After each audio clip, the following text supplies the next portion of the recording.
വയനാട്ടിൽ കുടുംബ കലഹത്തിനിടെ പോലീസും യുവാവും തമ്മിൽ സംഘർഷം. യുവാവിനും 2 പോലീസുകാർക്കും പരിക്കേറ്റു.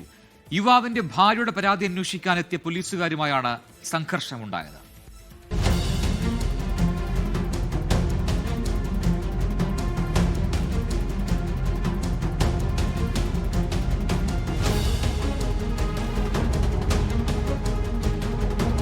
ഇന്നലെ രാത്രിയിലാണ് ഭർത്താവ് മർദ്ദിക്കുന്നു എന്ന പരാതി ഫോൺ മുഖേന പോലീസിന് ലഭിക്കുന്നത്.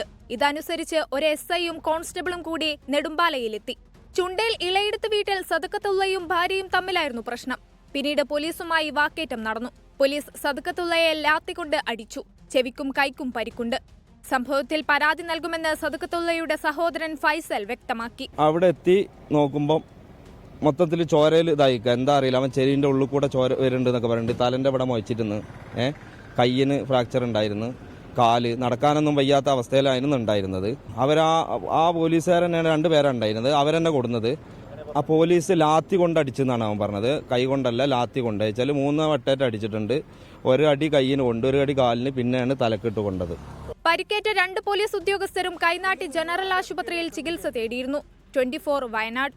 ലോകത്തെവിടെയായാലും ഏത് സമയത്തും 24 വാർത്തകളും ഓഗ്മെന്റഡ് റിയാലിറ്റി പാക്കേജുകളും എക്സ്പ്ലെയിനറുകളും വിശദമായി കാണാൻ ഞങ്ങളുടെ YouTube ചാനൽ നിങ്ങൾക്ക് സബ്സ്ക്രൈബ് ചെയ്യാം.